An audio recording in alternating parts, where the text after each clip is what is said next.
Hey, Sam's still dead. But do you guys like comics? I love comics. I like prose, but it's a purely business relationship. I punch in words, grab a paycheck, and spend it on more comics. Because if prose lets me eat, comics let me get away for a while. And after a few months of staring at the same four walls, I think we all understand the value of getting away. Naturally, manga's a big part of that. And for me, like a lot of fans in my age bracket, Shonen Jump was the Rosetta Stone that made getting into manga possible. The US edition was a accessible monthly magazine with people I recognized from TV on the cover. It was on the comic shop magazine rack beside Toy Fair, a magazine that largely existed to host Twisted Toy Fair Theater. But that's another retrospective for a different podcast.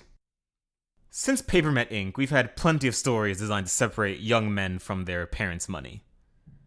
But these were my stories, designed to separate me from my parents' money. So the name Shonen Jump has a bit of nostalgia value for me.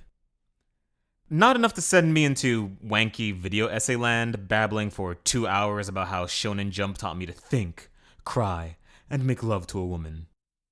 I maintain a proud Jamaican emotional distance from every object and person in my life. But I had just enough nostalgia to buy the Shonen Jump app. Specifically, to pass the time on a 14-hour flight I took before the world ended. I wanted to find out who this Dr. Stone guy was and why he'd taken over cosplay Instagram. Now, I've had a lot of time lately. Partially the lockdown, but mostly alienation from labor. I dedicated a sliver of that time to reading almost everything that Shonen Jump is running these days. I crawled that app from top to bottom, from inventive work that reminded me why I love the medium, to manga that reminded me why I tend not to mingle at conventions. This is the biggest comic marathon I've done in a long time, which is to say 2 months. But this time, there's a uniting theme. Let's see how the kids are doing. Reviews of modern Shonen Jump? Go. 1. Spy X Family. I went into Spy X Family ready to dislike it.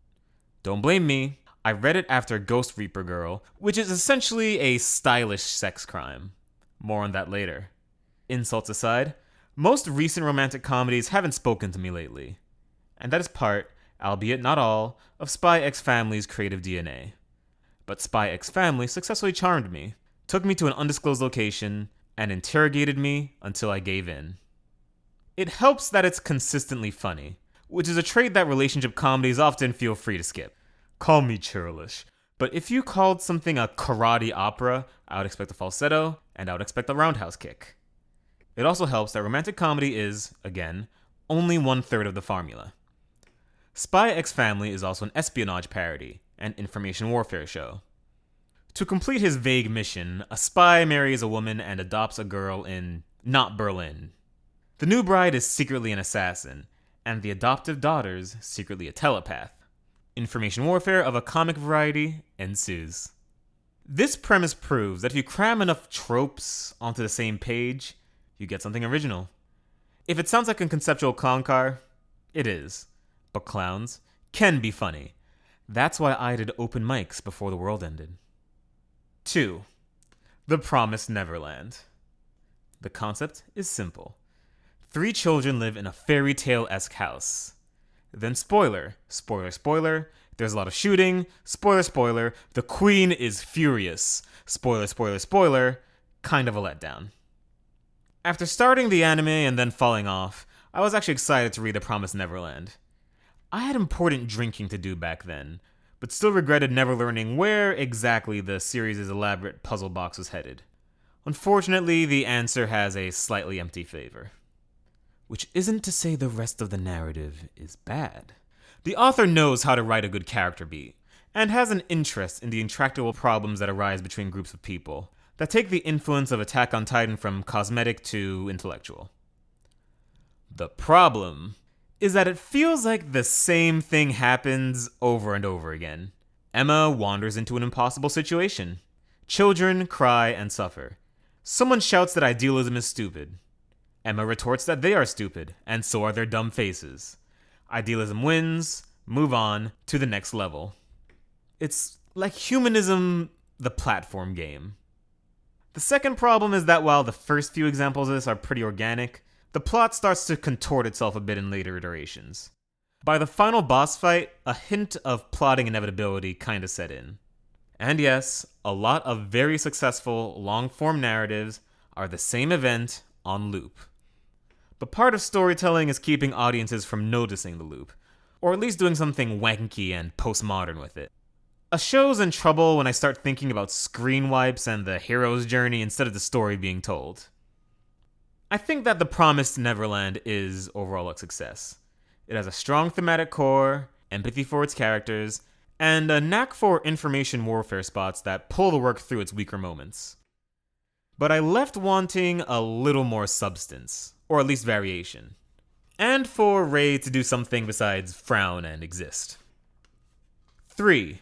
Mashle, Magic and Muscles. Mashle is a straight lift of Saitama into Harry Potter. It is one of the most nakedly market-driven things I've ever seen, and I write ads for a living. In a way, it's a triumph of the individual artist over the committee. A committee might have watered down some of the theft, out of some kind of collective sense of shame or fear of legal reprisal. An original, singular, unfiltered voice was free to steal with enthusiasm. Creative clones are weird for me because I breakdance, and breakdancers are obsessed with the idea of biting. Biting's more than stealing moves. Stealing someone's style, name, or even attitude gets you put on a blacklist with twice the memory of Twitter and 4 times the invective. I'm not exaggerating when I say that the creator of Mashle could not make it 10 minutes in Queens without ending up on the wrong side of a World Star hip-hop video. This time, Saitama's called Bash. In a world of flaming goblets, sorcerous stones, and fantastic beasts, Mash just has muscles. He's a detached, slow-witted power fantasy with a strong sense of justice. He makes Saitama's deadpan face roughly 9/10 of the time. Can he subvert the rules of a thin parody of Just One Punch? Yes. Yes, he can. You can read something else now. Because I've been dunking on this, I should point out, the sense of physical comedy in Mashle is very finely tuned, because it's the sense of physical comedy from One Punch Man. One Punch Man is also on this app. You can go read One Punch Man. And if you're out of One Punch Man, you can look a little further and read Mob Psycho 100 elsewhere, which is, for my money, way better than One Punch Man, and way, way better than Mashle. 4. Kaiju number 8. Has a series ever made you root for it? Not just for the main character, but for the comic itself? That's kind of how I feel about Kaiju number 8. It's the strangest thing. I guess this comic has enough elements going for it, and is so close to being a rock star in my niche, that I'm really hoping it finds its general way. Kaiju number 8 is very early in its run, in fact 8 chapters as of press time, and presents a few very familiar elements with 3 key distinctions. Because you've already seen post-apocalyptic cities besieged by monsters. You've seen elite corps of specialists dedicated to taking them down. You've seen a driven lead with the ability to turn into the enemy. But Kaiju number 8 adds a persistent sense of fun, an overall sense of humor that works without trivializing events, and a main character with a different perch on life than anyone else in the magazine. I guess I'm saying that it has heart. Remember heart? Pepperidge Farm remembers. Like the comic itself, the main character is an underdog, specifically a washout in his 30s who never made the cut into the elite corps of badasses. So instead of that dream, he's stuck cleaning the kaiju corpses. Within a few small scenes, the comic gets the texture of his personality just right, and I find it very charming. The parts of this comic that are working remind me a lot of Megas XLR, and the world can always use more Megas XLR. If you're listening to an anime podcast and haven't seen Megas XLR, I recommend watching a little, after you finish this episode and recommend it to all your equally attractive friends. Keep on kicking ass. 5. A Gravity Boys. I avoid giving scores in my reviews. They tend not to capture the real texture of an opinion, and just serve to make the comments section worse. I also refuse to believe that moods and tastes as heavy as mine would not put a significant finger on the scale. As much as I'd enjoy leaving pitchfork flame wars in my wake, I have personal standards. A Gravity Boys makes me glad that I make that decision, because this isn't a comic I could call a consistent 7 or a consistent 3 or a consistent anything.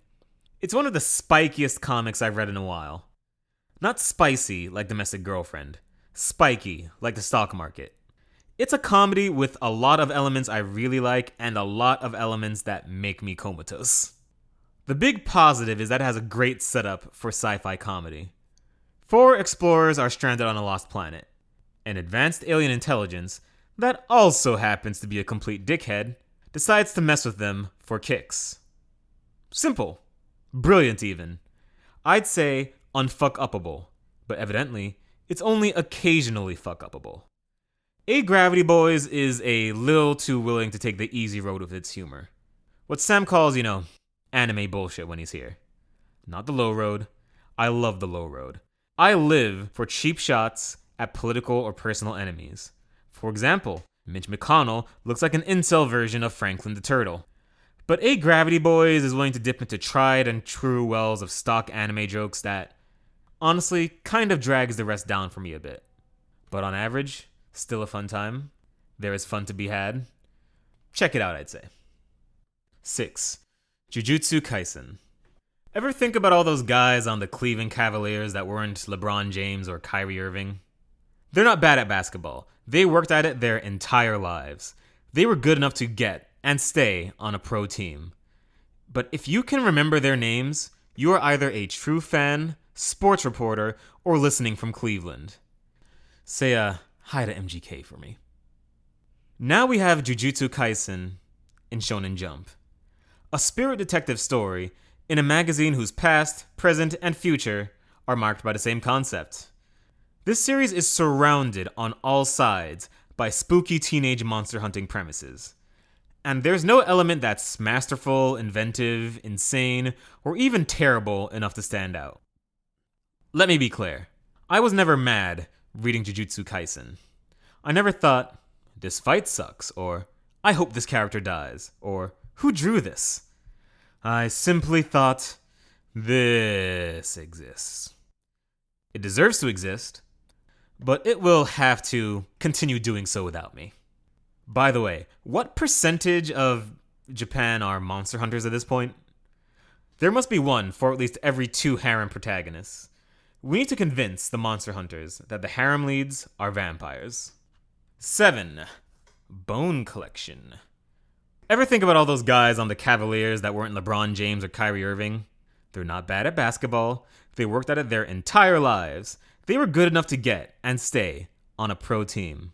But if you can remember their names, you're either a true fan, sports reporter, or listening from Cleveland. Say hi to MGK for me. Now we have Bone Collection, which is notably worse than Jujutsu Kaisen. Where Jujutsu Kaisen is over the plate, Bone Collection is mediocre. There's a difference.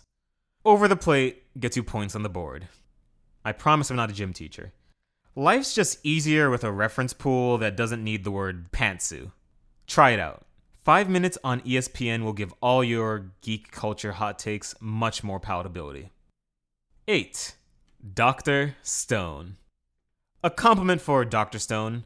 I think that Dr. Stone is the reason that A Gravity Boys fell flat for me.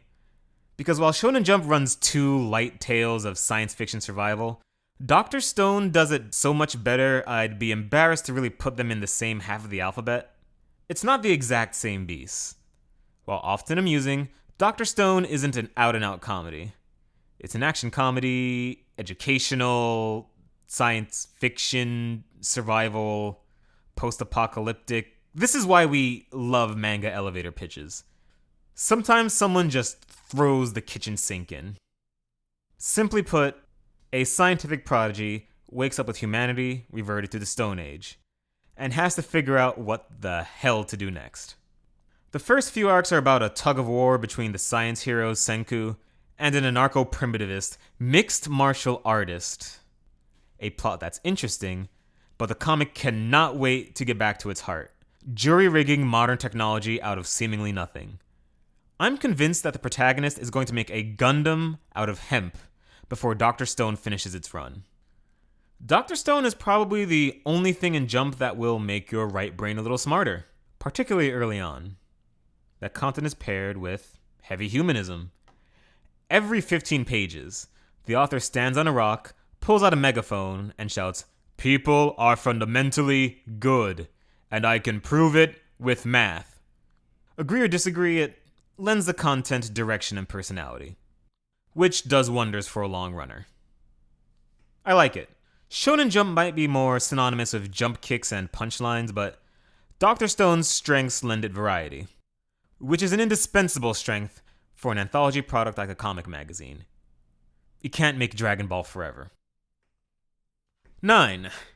Dragon Ball Super. Dragon Ball is the poster child for the shonen escalation problem. It went from a were-monkey fighting some failed mercenaries to gods of karate throwing planet-destroying energy discs at each other at will. Every time an early Dragon Ball villain walks down the hallway, a late Dragon Ball villain pushes him in a locker and steals his plot armor. I can see why the creator, Akira Toriyama, finally walked away from the perpetual money machine. Where do I go from here is a problem for any story. But when you are the literal inventor of power levels, it probably feels impossible to raise the stakes in any artful way. But do you have to walk away from all the money? Enter Dragon Ball Super. The manga version is a collaboration between the veteran Akira Toriyama and the illustrator Toyotaro. It's a simple working relationship. Toriyama outlines the plot, then Toyotaro does all the work. On to opinions. Dragon Ball Super is for people that see infinite escalation as a feature. 4 United States presidents after Raditz, we're left to assume that everyone from the first 2 series suffered from advanced muscular dystrophy. The real threats are here now, and our heroes need new training to unlock new toys. Forms. I said forms. Since martial arts, space operas, and candy have been mined for escalation, the plot's taken a turn towards the mythological. And this element actually kind of works for it, at least better than science fiction did. It's easier for me to ride with "the gods will it" than scientific explanations for a planet of were-monkeys. Unfortunately, you're going to walk away a little disappointed if you're just looking for more Dragon Ball Z. Because for all the jokes we make about Toriyama's plots, he was a groundbreaking action draftsman. Dragon Ball Z got away with being kinda stupid because it was exciting to read from panel to panel. No one goes to the X Games looking for literary themes and motifs. I don't think Dragon Ball Super is an inch dumber than Dragon Ball Z, but there's less to look at, and that makes the cracks in the armor more apparent. 10. Chainsaw Man. This manga is fucking crazy. Read it. I own enough physical copies of death metal albums to build a plastic house, so I was never going to dislike this. And Chainsaw Man is all the violent antisocial energy, blood, guts, and demonic artwork I can handle. Death metal might be the wrong reference, though. If Hellsing was death metal, Chainsaw Man is punk rock. Chainsaw Man is about violence. Between the violence, there's a story about a debt slave thrown into monster hunting. His alternatives are starving to death or being executed by the government. A little more relatable than becoming the strongest. I really enjoy this one. I'm going to repeat my thesis on stupid action. I am not opposed to stupid action at all. I honestly kind of love it. But don't weigh it down with insulting bullshit on the way. Most properties defended as dumb action are, when you break down the scenes, terrible dramas punctuated by mediocre violence. Though this might not be the time for that old line, since there's a nice countercultural spark behind all of this. Society in Chainsaw Man is utterly fucked wherever we stop to look at it. Multiple members of our main group are functionally slaves of the government, and most people live in Tiny Tim levels of poverty. The world is deeply cynical and critical of ours. It is pretty easy to imagine Chainsaw Man as the result of Trent Reznor growing up on Hellsing instead. Something that stood out to me. For all the other stories in Jump claiming the protagonist grew up on the wrong side of the tracks, This is the only one that really committed to the lead having a poverty mindset.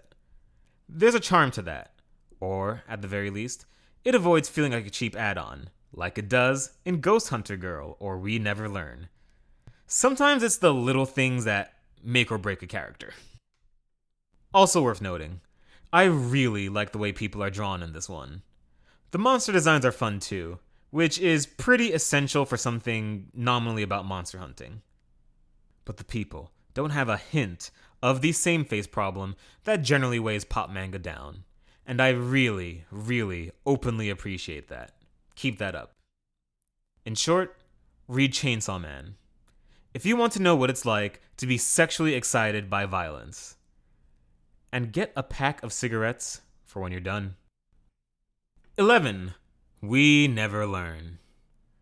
We Never Learn is a high school harem comedy wherein one of the main characters is a literary savant.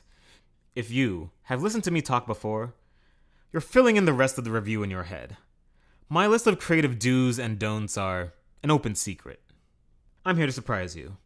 We Never Learn isn't awful. It's on the fault line between bad and aggressively mediocre. Our resident sex magnet, or booty phage, as I like to call them, is a young, aspiring academic. His gimmick is that he's sort of like Mario. 3 stars in every subject, but never 4. He has to tutor 3 girls that are savants in one subject, and Republican governors in the others. Over time, other girls decide that they want to marry him too. But his situation's like Pokemon. You're always more attached to your starter. I've said that the worst insult that you can give to these harem shows is saying that they feel like they were stitched together by marketers. This isn't that. For me, We Never Learn feels like a romantic comedy put together by a team of scientists. They have the formula for feelings. Now they want to test it in different permutations and environments to see if the elements react the same way. Unfortunately for the long-term readability of this comic, they definitely do. We Never Learn never really launches on the comedy half of romantic comedy. There's a large number of jokes. They are numerous. But once you've seen someone trip into breasts once, it loses its effect. 10 times and you stop registering it. 100 and you wonder how many chapters you have to read to perform a legitimate review. In my case, about 60. 12. Burn the Witch. This is a limited series by Tite Kubo. If memory serves, an anime is coming. I hope it works out well. Or at least provides Dadaist entertainment on par with the Aizen fights. Bleach always made me feel like a happy bully. I came back to it the way that a high school quarterback comes to the kid that collects bugs. Slapping Bleach around provided me with a sustainable form of entertainment. But that was late stage Bleach. The manga started off with a shot. And a sense of style that you can't really deny. And so far, for the most part, Burn the Witch has a lot of that. There's that early Bleach excitement of seeing these hyper-fashionable people fight monsters that don't look like Dragon Quest rejects. And I feel for Kubo, really. Or at least the version of him in my head. For all I know, the real Kubo feeds puppies to wood chippers. But my imaginary Kubo is a guy that wants to draw cool stuff and use cool layouts, and there are these weird things called stories in his way. And no matter how stupid Bleach got, a lot of the pages and designs could not have been drawn by anyone else. I'm going to give Burn the Witch the opposite of the advice that critics usually give action creators. In my opinion, art doesn't have to be art. Don't get too wrapped up in your world. Forget making a statement about relationships or society. Focus this comic on the runway clothing and explosions, and you'll end up with something that is empty calories at worst and potentially kinetic fun. I wonder what it would take to introduce him to the folks at Trigger. 13. Ghost Reaper Girl. Here's a quote from the first chapter. Lolitas are meant to be admired. Here's a trivia question. Is this character talking about A, fashion, B, Nabokov, or C, minors? It's C. It's always C. On some level, I've come to accept that this trend will outlive this podcast and probably outlive me. But I'm going to keep making fun of you people until then. To be clear to the lolly community, you are wrong, I am right. Intellectually, morally, and spiritually. History will judge you. On to the review proper. This new series is essentially a softcore lolicon version of Ghostbusters. Arch tone, parodies of modern life, ghosts that occasionally look like Slimer, and more monsters and mouths than Alien 2. Unfortunately, this version of Ripley is 12 years old. The dialogue says she's an adult, but the dialogue is lying. The author replaces "she's actually 2,000 years old" with "she's actually 30. A better lie. A smarter lie. But instantly betrayed by my eyes. I'd say I liked the art if the author did not love him some illegal booty.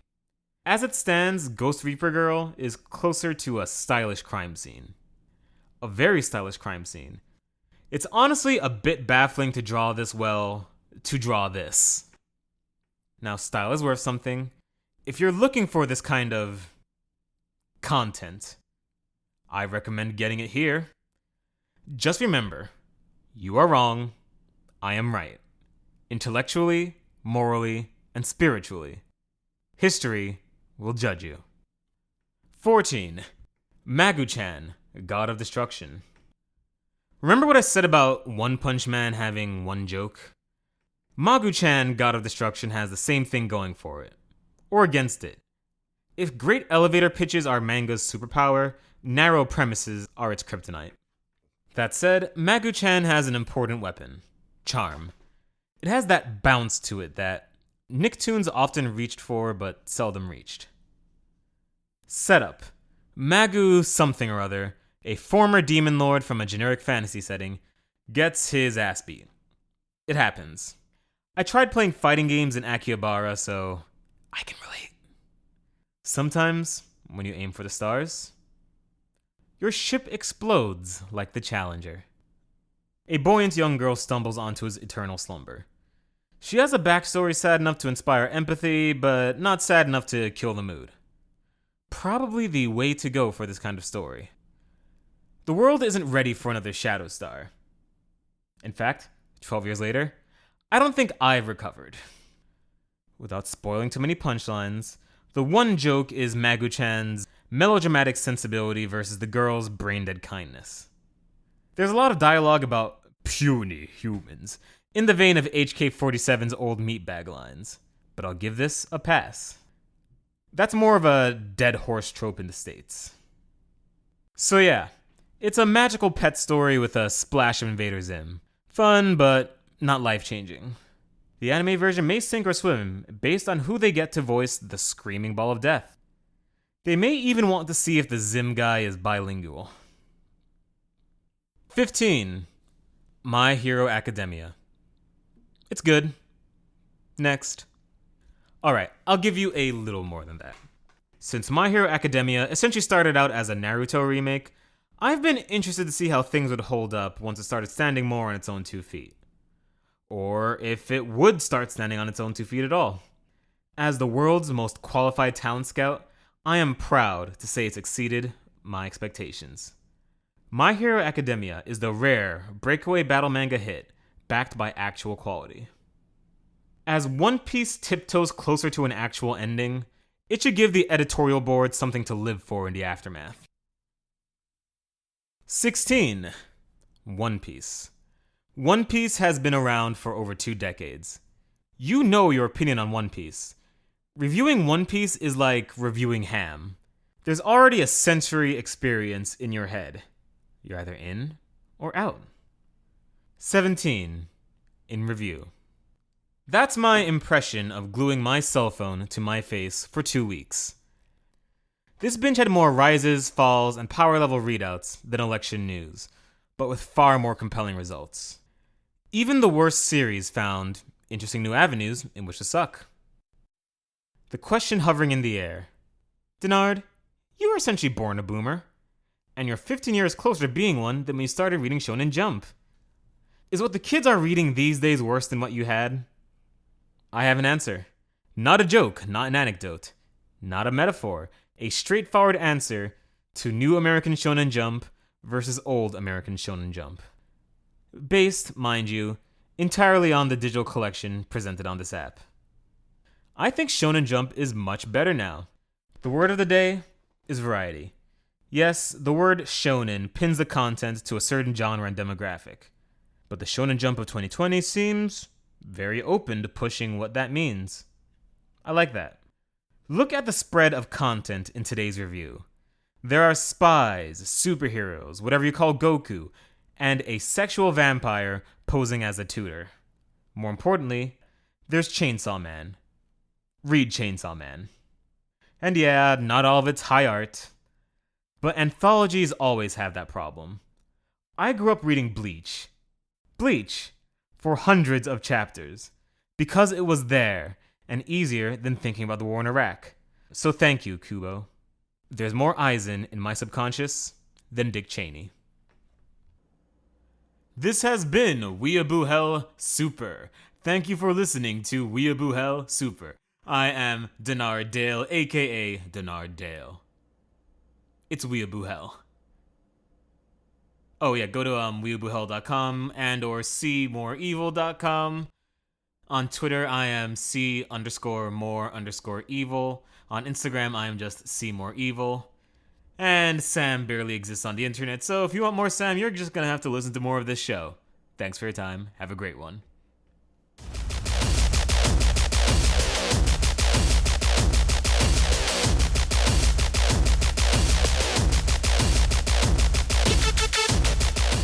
I have to make a small revision to the We Never Learn review. In a profile in human fucking cowardice, the creator of that one has made alternate endings where each individual waifu ends up with the main character. And I'm pretty sure that's like where art dies as a concept. Like I think that's just the outer limits of human pandering. Like if you are afraid of just getting strange smelling Pocky hawked at you by like the international NEETs reading your comic, you need to examine yourself. That's how fucking Republican senators are born, you know what I'm saying?